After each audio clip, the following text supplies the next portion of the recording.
It's telling me that you're going to record. There we go. Yeah, I have your consent. Yeah. Okay. All right, guys. Well, welcome back to season 2 of Also Your Daughters. And I'm really excited for everything that we have on the dock for this season. And it's going to be a good one, I think.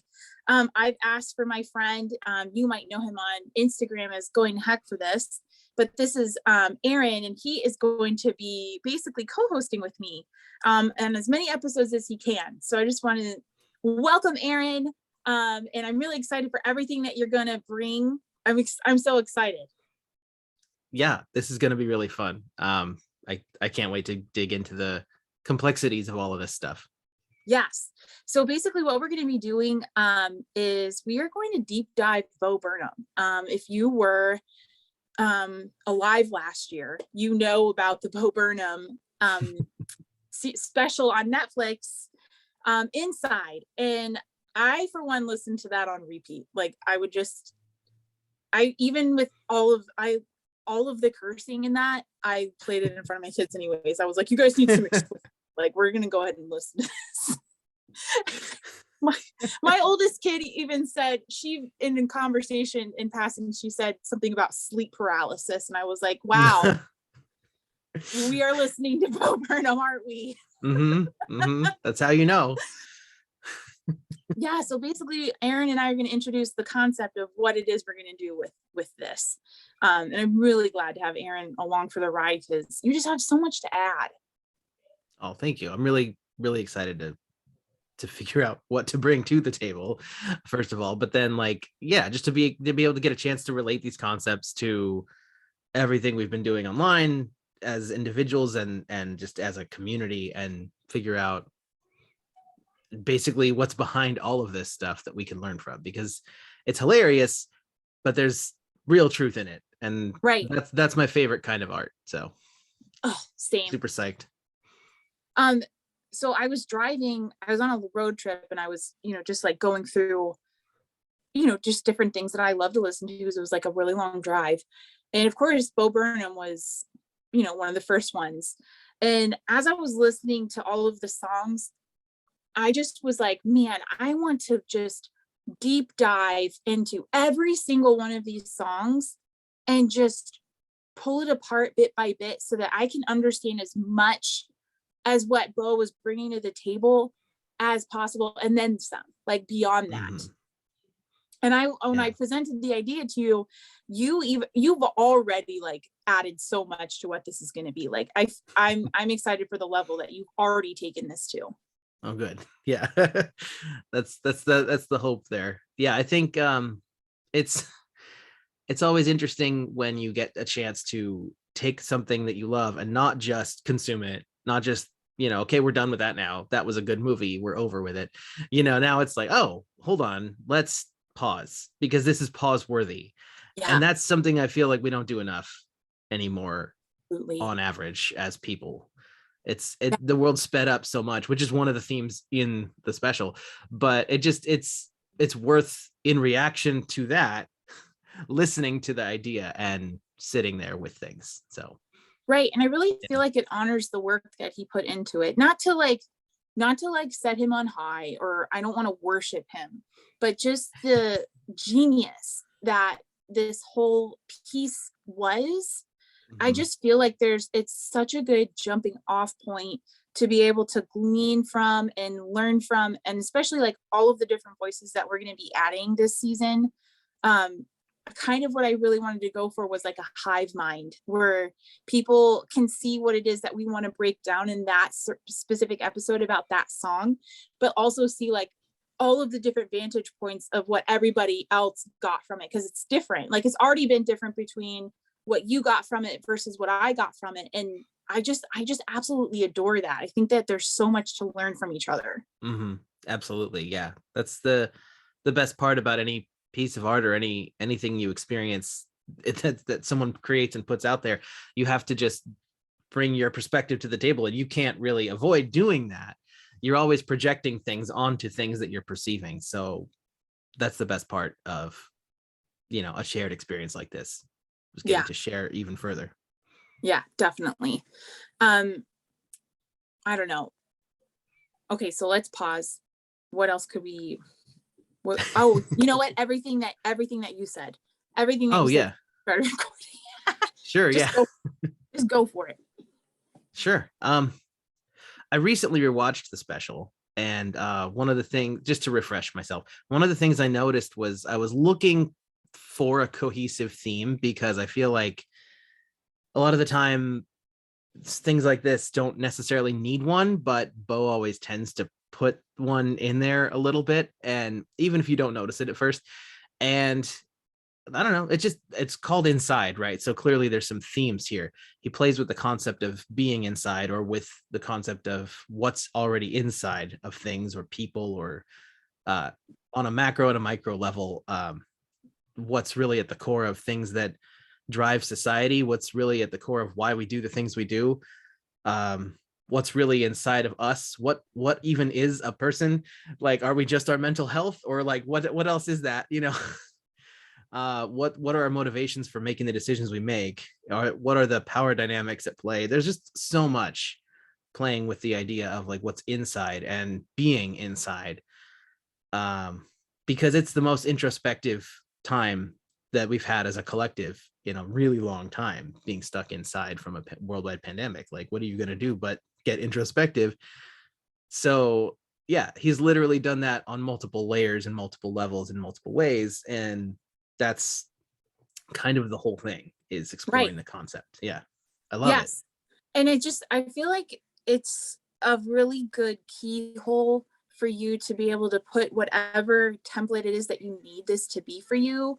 Like, I don't know about for you, but for me, the whole deconstruction of my faith, left me stunned at the beginning of quarantine, and just Mhm. literally standing there with like an entire shattered life, right? Like right at the start of all of that. And it was just kind of like, where do I even go from here? Like identity crisis, like all of the things that go with it, and just kind of not knowing where my purpose is, or like what I do with my life at that point. And just be able to have something like this be um shared, and to see like, Mhm. so like give people a chance to like see themselves in something, and to be able to, you know put the pieces together of where they want their lives to go. I think that Bo offered that to a lot of people, and sparked a lot of just a place to be able to ground yourself. Yeah, which is ironic because a lot of it is him visibly falling apart. And but that's comforting when you're also falling apart or recently have. And it just Ooh, yeah, shared experience is like one of the other major themes here. And it shared experience from a distance is yeah, yeah, and that's the interesting thing about it, is he talks about the internet a lot. He talks about the ways that we socialize a lot, and these kinds of things are just, they're second nature to us. By the time we can walk and talk, we're learning, oh, socializing is just part of life. I need to get with it. I need to learn how to do this. And then we struggle with it the rest of our lives a lot of the time, because there's just always awkwardness or constructs that start and end, such as, like, school and work and church relationships, things, just any kind of situation where you're in with people can, evolve over time. And with all of these things, we have to kind of keep up and figure out where we're at with things. And sometimes when we're not doing great, it can be the most comforting thing in the world to just watch somebody else not doing great and then just be willing to talk about it. yes, Yeah, he yeah, offered that to everyone from a distance, ironically enough. It's really yeah. good. And something that I specifically took from it was watching him fall apart. And for me, growing up, it was always just known that when you fall apart, it's because you are out of graces with God, and Mm. you are sinning in some way, or you've done something to deserve it. So anytime that I have fallen apart, I'm like, what I done something to deserve this. And then I'm like racking my brain trying to make it make sense. And for Bo, he's just kind of like, it's not like one thing. And it's not something that he did It's just what is happening. And I found so much comfort in that, like you said, Mhm. of seeing that and being able to relate it to like, oh wow, like my life fell apart and I thought it was bad, but his life is also falling apart and it's just because it is. And I don't know, I've had to find so much, I've had to like work through that to make it just be, rather than Mhm. to be like, I have to reconcile everything and make it all better, you Yeah. know, and like not allowing myself to feel everything that I needed to feel because I'm like, no, this is wrong. This is bad. Like, oh, one day this will be a testimony. I'll share it in church and I'll inspire Yeah. people. And, Oh, you know, yeah. I've never just been allowed to just be. Yeah. I think the biggest, can I curse on here? Is that a thing? You may curse all you want. Like, Okay. please, let's The biggest go. mind fuck of the biggest mind fuck of deconstruction, I think, is realizing that you're reaching a place that everyone always warned you about, right? Like, don't backslide, don't whatever, if you aren't maintaining your relationship with God, like routinely, and if you're not on top of it 24/7, then you are in danger of hellfire, right? And it's your own doing. So like when you the biggest mind fuck is reaching the point where you realize that, and then you go, you know what, it's falling apart anyway and I can't do nothing about it, and then you just let it happen, and you get that moment where you just let it happen, and then you go, oh, this was always happening to me. And when you realize that, yeah, it just feels so much better. But at the same time, it feels so much worse because you're like, I could have let this happen years ago. Well, it's Yeah. almost like the clarity that you're just like, whoa, I'm sorry. like It's almost what? I didn't hear it. just the clarity after all of that that Yeah. hits you, and you're just like, wow. And then you have to like come to terms with it, like, okay, my life hasn't been a waste up until this point, but it sure does fucking feel like it. Yeah. Yeah. Pretty much. Yeah. That's it. Oh, Yeah.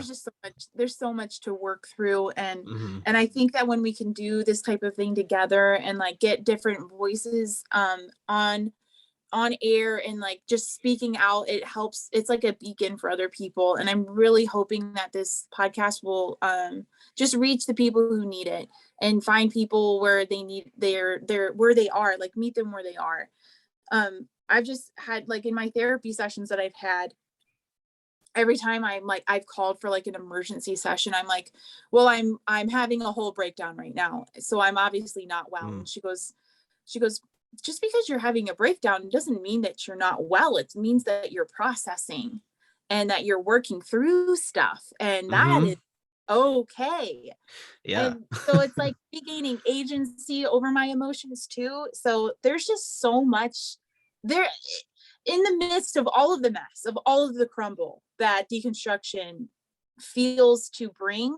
There's also a lot of hope and freedom that we can find in the midst of all that. So it's not just like one giant middle finger to Yeah. us and to everybody around us, but there's ways that you can start to find your power and reconnect with yourself and be like, whoa, I can be a human being and it's okay.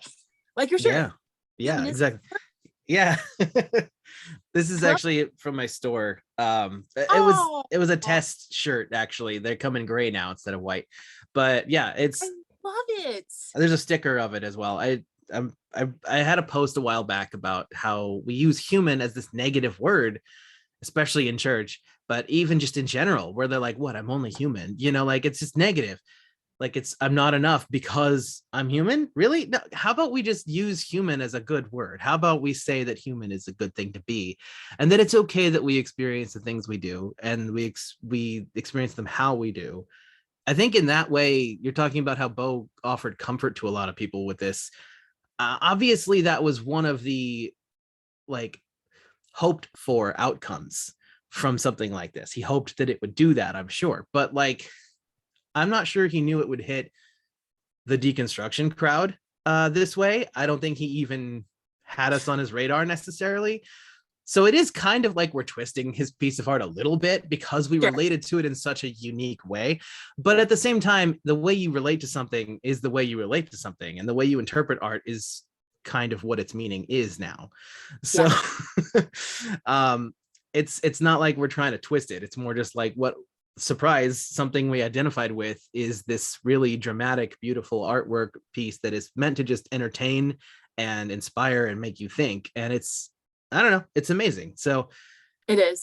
yeah, human is a good word, and Yes. the processes you experience are what they are, and it's a good thing to Yeah. realize that having breakdowns isn't necessarily bad, and that having negative emotion isn't necessarily a negative thing. Totally. Yeah. Mhm. And I think when something's as fluid like that, it just makes it so that so many people can connect with it. And like Mhm. also, on the other flip side of the coin, I think Bo also wanted people to be discomforted and be uncomfortable with Yeah. a lot of the stuff that he talked about. Cause like I'm listening to it and there was part of me that I'm like, man, I wish I had this for all of 2020 because like I needed some kind of roadmap because I didn't know what was up and what was down. I had no idea what was going on with all of the Black Lives Matter stuff and all of the just like, am I supposed to go back to church? Do I believe Jesus is coming back? Do I Yeah. believe in hell?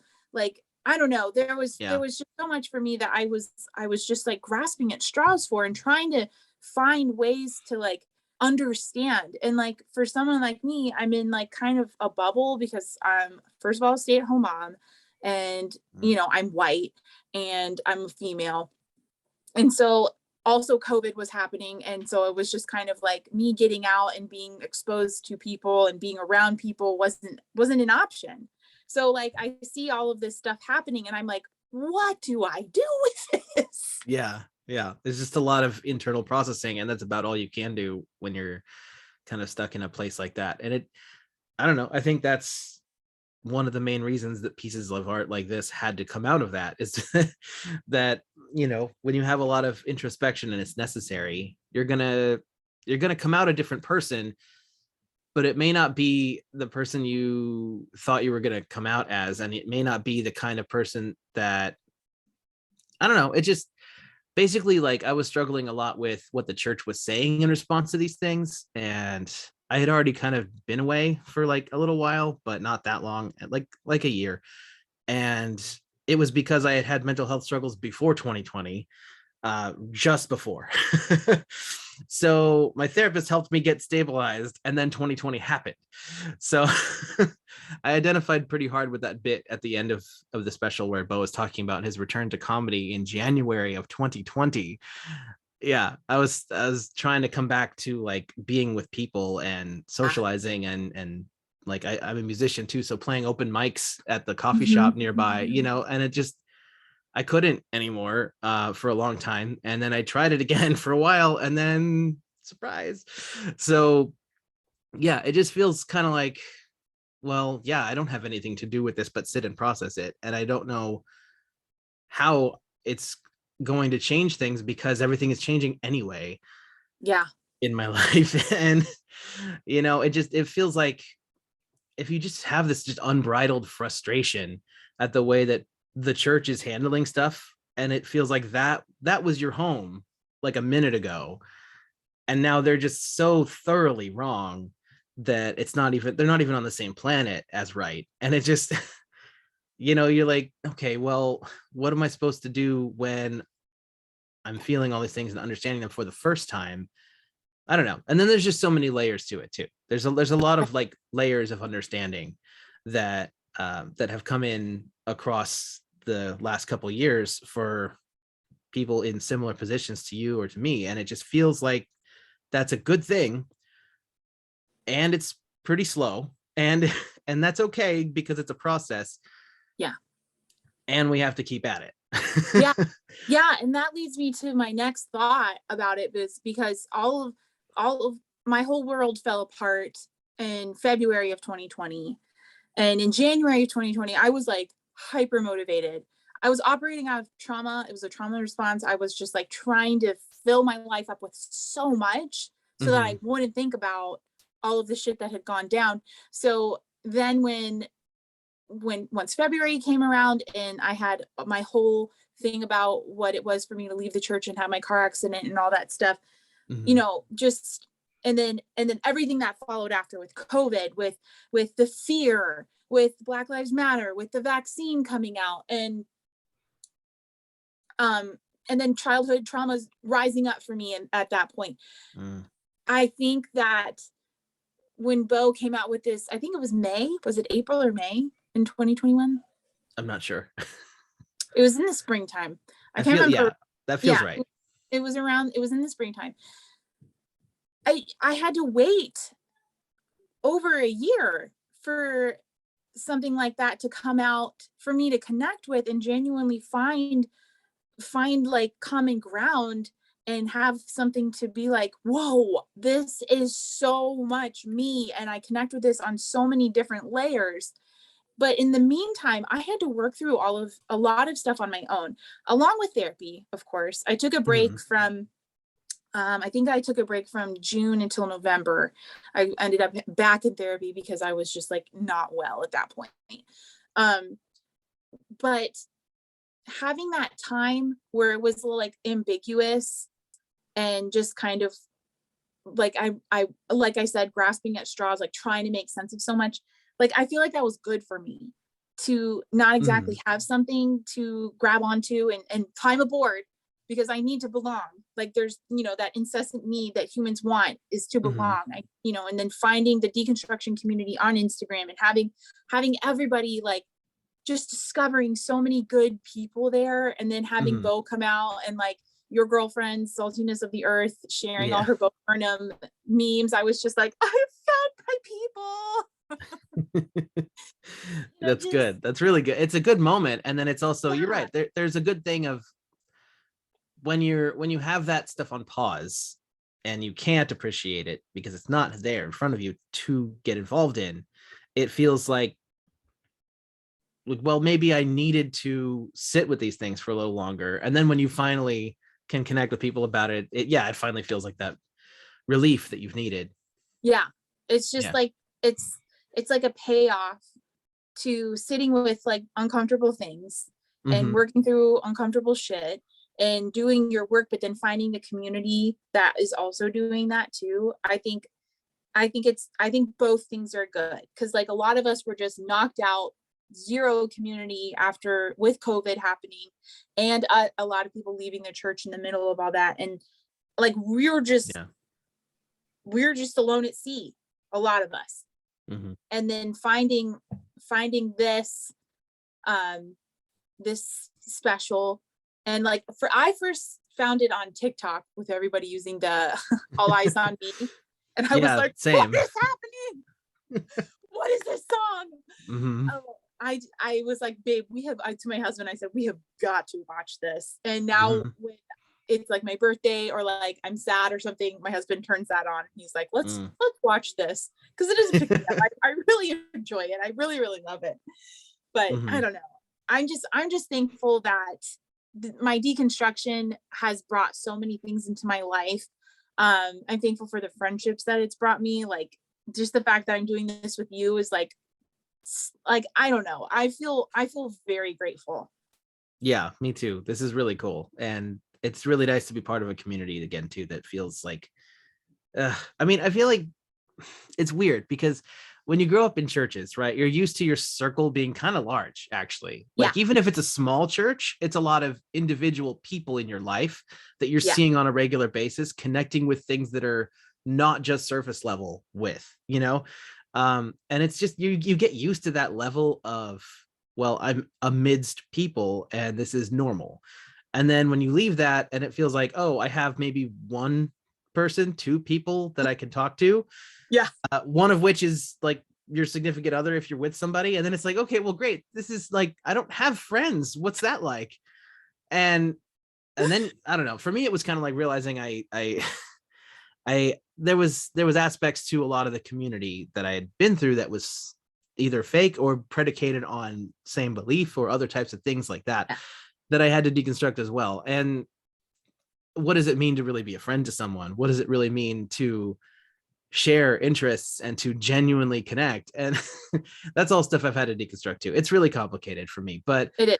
It is. ultimately, like, it's complicated for everyone, especially when there's a pandemic preventing you from connecting with the people you would otherwise connect with. Yeah. um and I kept seeing that meme of like, oh well, I'm an introvert, introverts been preparing for this our whole life, you know. We're thriving. Yeah, and that's kind of true on a certain level, and at the same time it's absolutely untrue, Yeah. because people need to be around other people, at least around, you Yeah. know. There's Yeah. just something healthy about even being in the same room as other people, and you couldn't do that. So yeah, Yeah. it's Yeah. just, yeah, Definitely. it's good.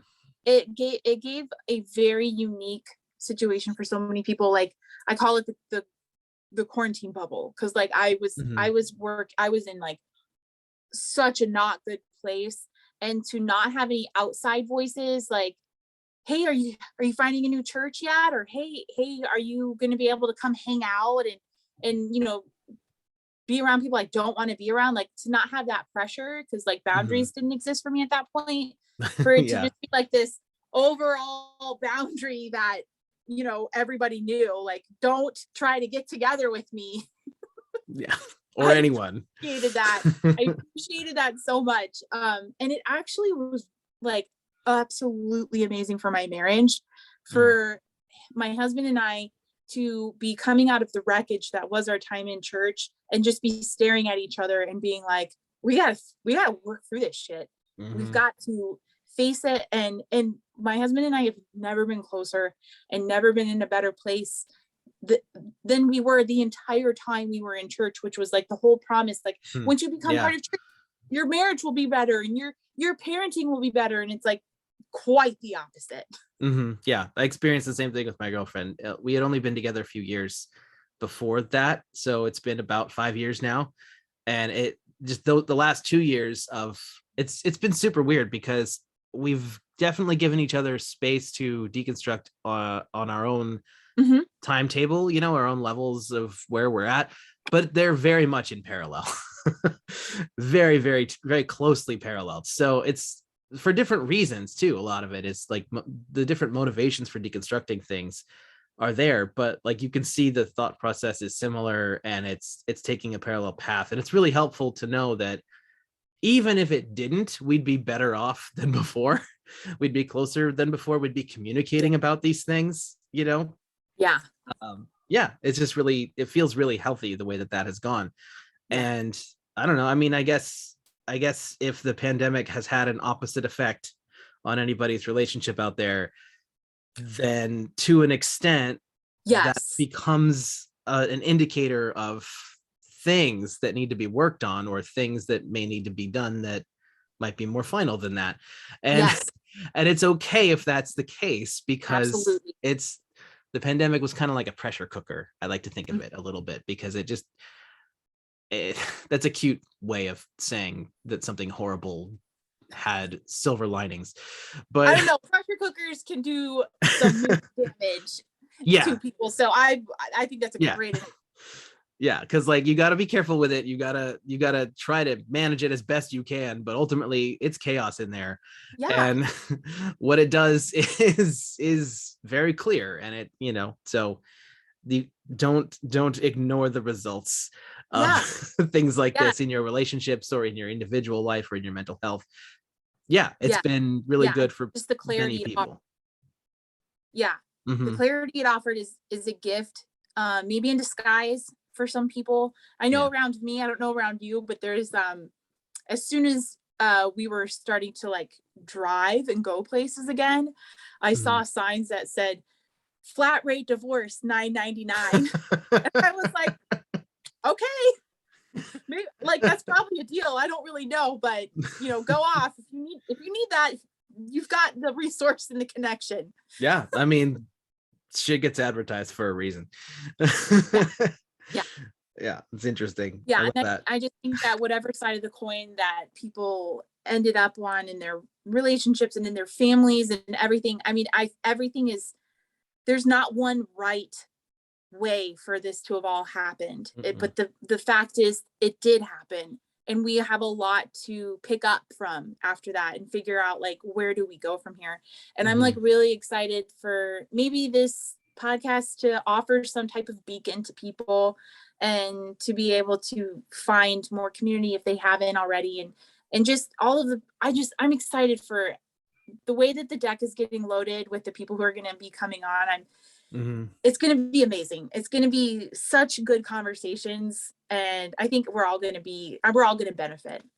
That's good. Yeah. Because the other thing too, is that the pandemic didn't affect all populations equally, even within the same state, let alone the same country. And we need a diversity of voices to be able to begin to unpack all of that, because it just, yeah. And so obviously we're going to be talking about the pandemic a lot, because that's the whole driving force behind why Bo did a special from his little garage thing. It's not even just that though, like mental health impacts different communities differently, and just all the different things he addresses in there impact everyone differently. Which that alone is like, okay, well, where do we start? Is there a we that can start? Yeah, because we're all in different places with it. So it just, it's good to recognize that and start with diversity in guests, and that'll help us with diversity of thought. And it's, anyway, I'm excited for that reason specifically. Yeah. Well, awesome. Thank you so much for doing this with me. I appreciate everything that you have already done to prepare for this, and just the time that you're giving. I'm really thankful, and I'm excited for season 2. It's going to be amazing. Woohoo! Let's go. Okay, let's go.